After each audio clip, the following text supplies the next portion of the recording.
Welcome to my YouTube channel എൻ്റെ വഴികൾ. ഏവർക്കും എൻ്റെ വഴികളിലേക്ക് സ്വാഗതം. ഇനിയും എൻ്റെ ചാനൽ സബ്സ്ക്രൈബ് ചെയ്യാത്തവർ സബ്സ്ക്രൈബ് ചെയ്യുക. എൻ്റെ വീഡിയോ ഇഷ്ടമായാൽ ലൈക്ക് ചെയ്യുക. തുടർന്നും എൻ്റെ വീഡിയോകൾ ലഭിക്കുന്നതിന് വേണ്ടി ബെല്ലൈക്കൺ അമർത്തുക. ഹമാസ് നേതാവ് ഇസ്മായിൽ ഹനിയ കൊല്ലപ്പെട്ടു. ഹമാസ് നേതാവ് ഇസ്മായിൽ ഹനിയ ഇറാന്റെ തലസ്ഥാനമായ ടെഹ്റാനിലാണ് കൊല്ലപ്പെട്ടത്.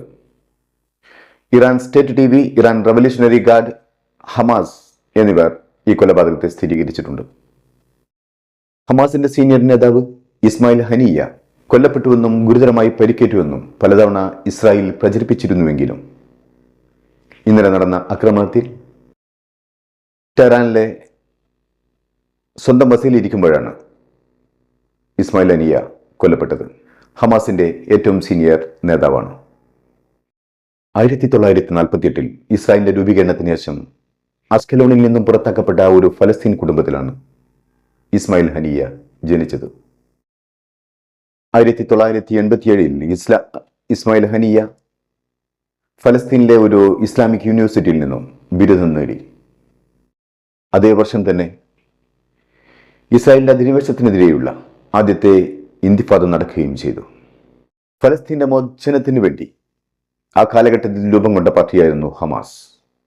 ആ കാലത്തെ ശക്തരായ യുവനേതാക്കന്മാരിൽ നിന്നും ഉയർന്നു വന്ന ആളായിരുന്നു ഇസ്മായിൽ ഹനിയ.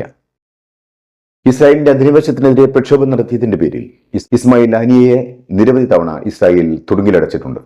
നീണ്ട 3 വർഷത്തെ കാരാഗ്രഹത്തിന് ശേഷം അദ്ദേഹത്തെയും 100ഓളം വരുന്ന ഹമാസ് പ്രവർത്തകരെയും ഇസ്രായേൽ തെക്കൻ ലബനനിലേക്ക് നാടുകടത്തി. ഓസ്ലോ ഉടമ്പടിയിൽ ഒപ്പുവെച്ചതിനു ശേഷം ഇസ്മായിൽ ഹനിയ വീണ്ടും ഫലസ്തീനിലേക്ക് തന്നെ തിരിച്ചു വന്നു 1993.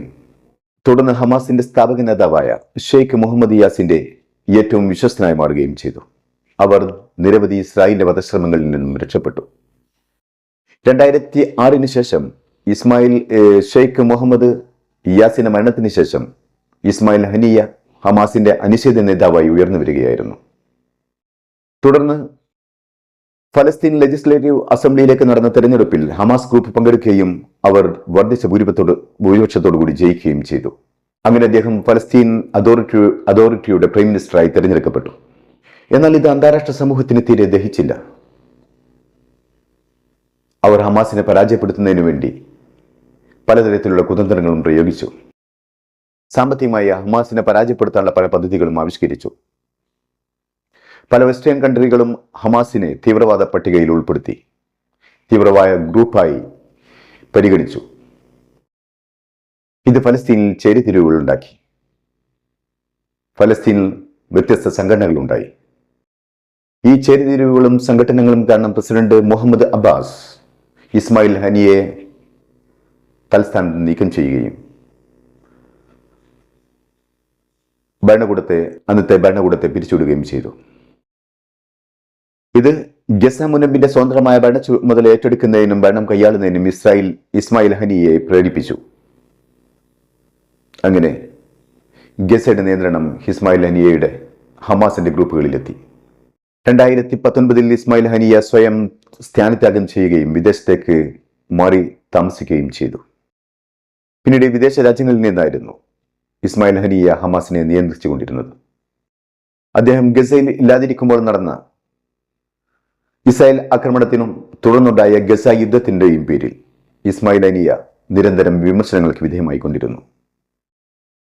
അദ്ദേഹത്തിന്റെ നാശത്തിനു വേണ്ടി ഇസ്രായേലും അമേരിക്കയും കണ്ണിലെണ്ണയൊഴിച്ച് കാത്തിരുന്നു.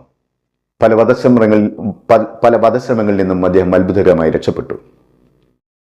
ഇനി വരാനിരിക്കുന്ന കാലത്ത് ഫലസ്തീന്റെ ചരിത്രത്തിലും രാഷ്ട്രീയത്തിലും ഇസ്മായിൽ ഹനിയയുടെ സ്വാധീനം വളരെ വലുതായിരിക്കും. ഇസ്രായേൽ അധിനിവേശത്തിന്റെയും വിഘടനവാദത്തിന്റെയും മുന്നിലുള്ള പ്രതിരോധത്തിന്റെ പ്രതീകമായി ഇനിയുള്ള കാലം ഇസ്മായിൽ ഹനിയ നിലനിൽക്കുക തന്നെ ചെയ്യും. ഇസ്മായിൽ ഹനിയയുടെ കൊലപാതകത്തിന് ശേഷം ഹമാസിന്റെ വെബ്സൈറ്റിൽ പ്രത്യക്ഷപ്പെട്ടത് ഇങ്ങനെയാണ്: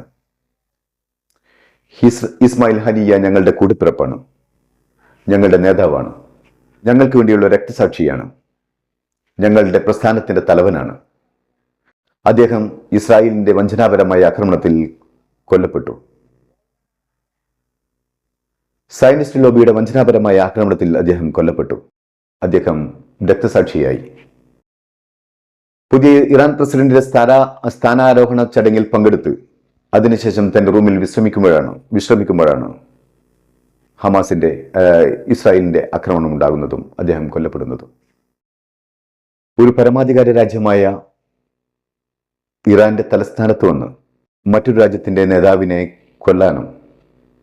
കൊല്ലാൻ മാത്രമുള്ള ഇസ്രായേലിന്റെ കഴിവും അത് തടയാൻ കഴിയാത്തതിലുള്ള ഇറാന്റെ കഴിവുകേടും നാം കാണേണ്ടത് തന്നെയാണ്, മനസ്സിലാക്കേണ്ടത് തന്നെയാണ്. ഒരു പരമാധികാര രാജ്യമായ ഇറാന്റെ തലസ്ഥാനമായ ടെഹ്റാനിൽ വന്ന് മറ്റു രാജ്യത്തിന്റെ പ്രതിനിധിയെ ആക്രമിച്ച് കൊല്ലാൻ മാത്രം ദുർബലമായ അവസ്ഥയിലാണോ ഇറാൻ എന്ന ചോദ്യം ലോകത്തിന് മുമ്പിൽ ബാക്കി നിൽക്കുകയാണ്. ആ ചോദ്യത്തിന് ഉത്തരം പറയാൻ ഇറാൻ ബാധ്യസ്ഥരുമാണ്.